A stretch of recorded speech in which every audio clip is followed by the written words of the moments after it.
मेरे प्रिय छात्रों, आपका हमारे इस यूट्यूब चैनल जयसिंह ज्ञानदीप में एक बार फिर से बहुत बहुत स्वागत है। आज हम लोग कक्षा 12वीं की भौतिक विज्ञान एनसीईआरटी जो कि एक्टिव प्रकाशन से लिया गया है।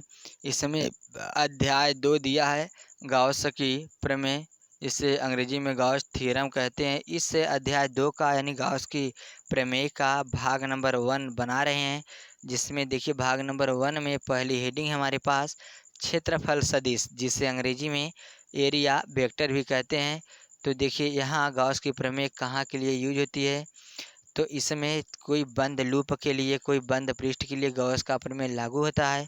और ये जो क्षेत्रफल सदिश है, कोई बंद हमारे पास पृष्ठ होगी और उसके अवयव क्या करेंगे, उसमें जो विद्युत क्षेत्र की तीव्रता निकलती है सब लंबवत होती है। देखिए दिया क्या है कि बंद पृष्ठों के लिए प्रत्येक क्षेत्रफल अवयव से एक सदिश संबंध रहता है, जिसका परिणाम एक अवयव के क्षेत्रफल के बराबर तथा दिशा बाहर की ओर खींचे गए अभिलंब की दिशा में होती है। यह एक क्या है, यह सदिश है, यह सदिश है क्षेत्रफल सदिश कहलाता है। यानी कि कोई भी हमारे पास गोलक पिंड रहेगा, पृष्ठ रहेगा, उससे जो हमारा वेक्टर सदिश यानी क्षेत्रफल सदिश निकलेगा वो उस पृष्ठ के क्या होता है, लंबवत निकलता है। और देखिए इसी क्रम में आगे दूसरी हेडिंग है समतल कोण। समतल कोण को अंग्रेजी में प्लेन एंगल कहते हैं। प्लेन एंगल कैसा होता है, किसी वृत्त के चाप द्वारा केंद्र पर आंतरित कोण को समतल कोण कहते हैं। इसका मात्रक रेडियन होता है।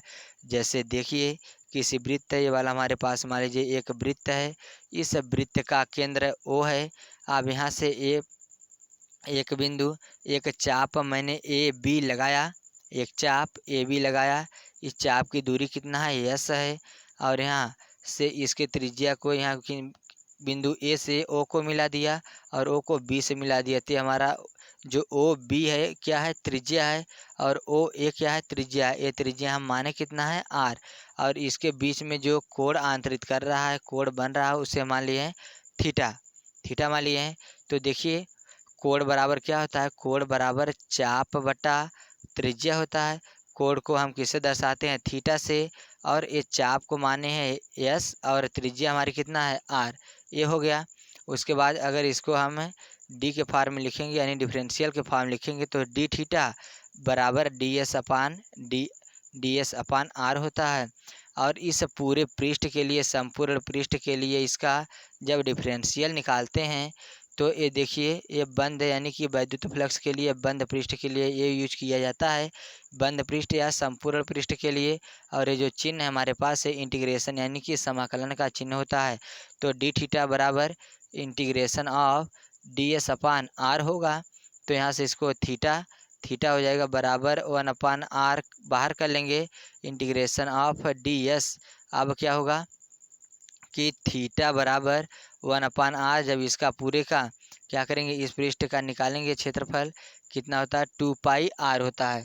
2πr में r से r कैंसिल, तो इंटीग्रेशन ऑफ डी थीटा बराबर कितना आ जाएगा 2π, यानी इसका क्षेत्रफल कितना होगा 2π। इसी क्रम में देखिए आगे घन कोण किसे कहते हैं, घन कोण को अंग्रेजी में सॉलिड एंगल भी कहते हैं। देखिए किसी गोलीय पृष्ठ के सूक्ष्मखंड द्वारा उसके केंद्र पर आंतरित कोण को घन कोण कहते हैं, घन कोण कहते हैं। इसे ओमेगा से प्रदर्शित करते हैं। देखिए ये हमारे पास क्या है, एक गोला है, क्या है, एक गोला है।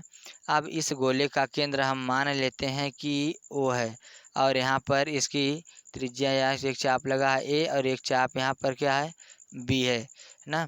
अब उसके बाद है यहाँ से इसके एक खंड को मैंने क्या किया, इतना काट लिया और इनके बीच जो कोण बना है वो ओमेगा है। और इस क्षेत्र का इस क्षेत्र को काट के निकाले हैं, इस क्षेत्र का क्षेत्रफल कितना है हमारे पास, ए है। तो देखिए घन कोण ओमेगा बराबर क्या होता है, क्षेत्रफल बटा त्रिज्या स्क्वायर। तो घन कोण क्या है, ओमेगा, और क्षेत्रफल इस भाग का कितना है, ए, त्रिज्या कितना है, आर का स्क्वायर। इतना हो गया फार्मूला। अब क्या करेंगे, इसका डिफरेंशियल फार्म लिखेंगे तो डी ओमेगा बराबर d a upon r square होता है। अब इसका संपूर्ण पृष्ठ का क्या निकालेंगे, घन कोण निकालेंगे तो इंटीग्रेशन ऑफ डी ओमेगा बराबर integration of d a upon r square होता है।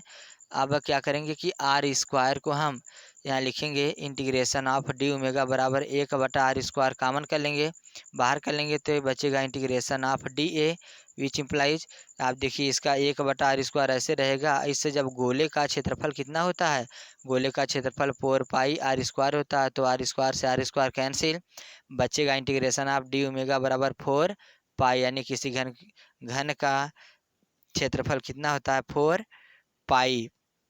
इसी क्रम में देखिए अगली हेडिंग है वैद्युत फ्लक्स, जिसे इलेक्ट्रिक फ्लक्स भी कहते हैं।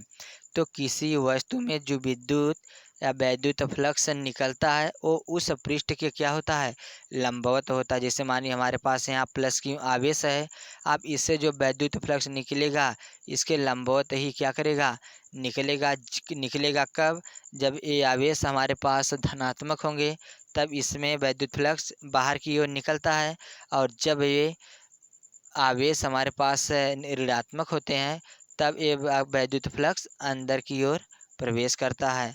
तो देखिए वैद्युत आवेश से कहते किसे हैं, किसी भी वैद्युत क्षेत्र में रखे हुए किसी पृष्ठ से गुजरने वाली वैद्युत बल रेखाओं की संख्या को वैद्युत फ्लक्स कहते हैं। इसे फाई से या उसका क्षेत्रफल रहेगा तो फाई ई से प्रदर्शित करते हैं।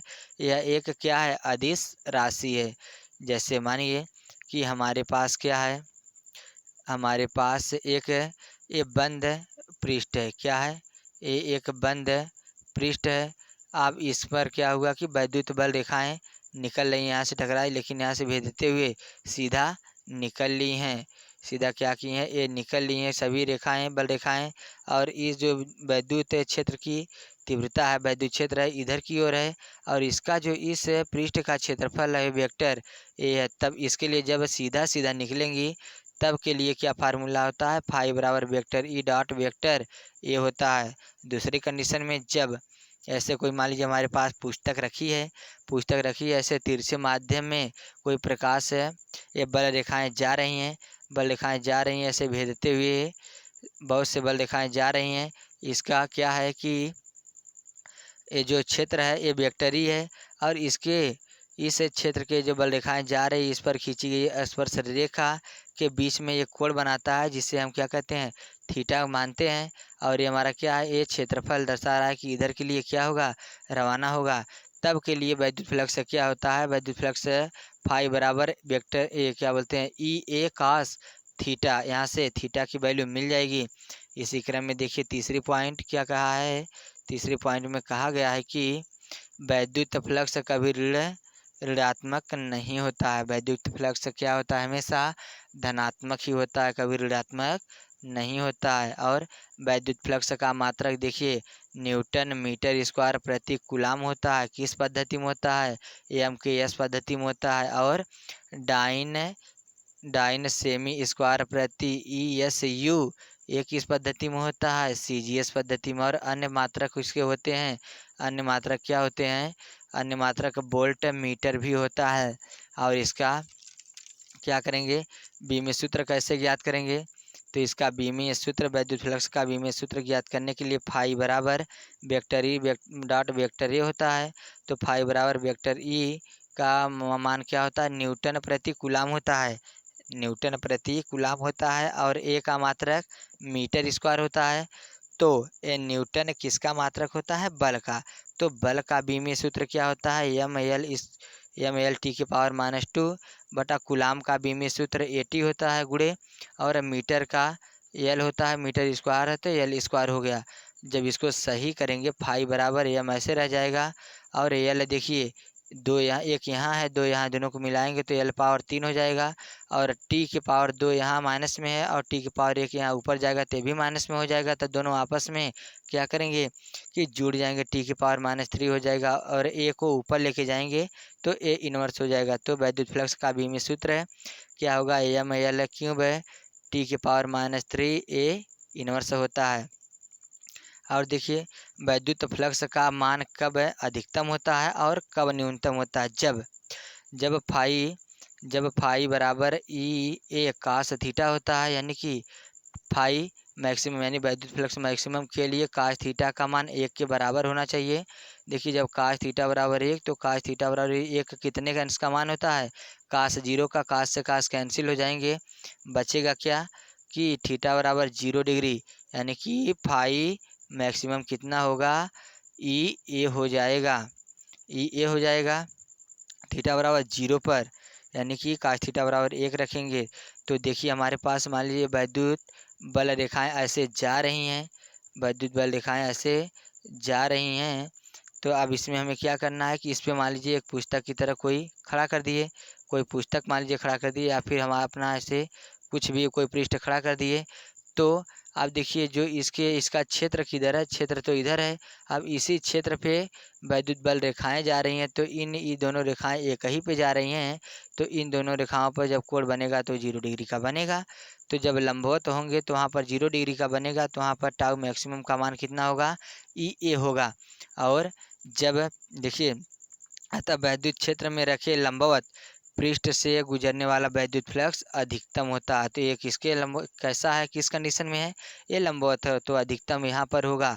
जब थीटा का मान 0 होगा तो वहाँ पर वैद्युत फ्लक्स अधिकतम होगा। और देखिए न्यूनतम कब होगा कि न्यूनतम फ्लक्स के लिए फाई बराबर ई ए काश थीटा। तो फाई न्यूनतम के लिए क्या होगा, फाई न्यूनतम के लिए काश थीटा बराबर 0।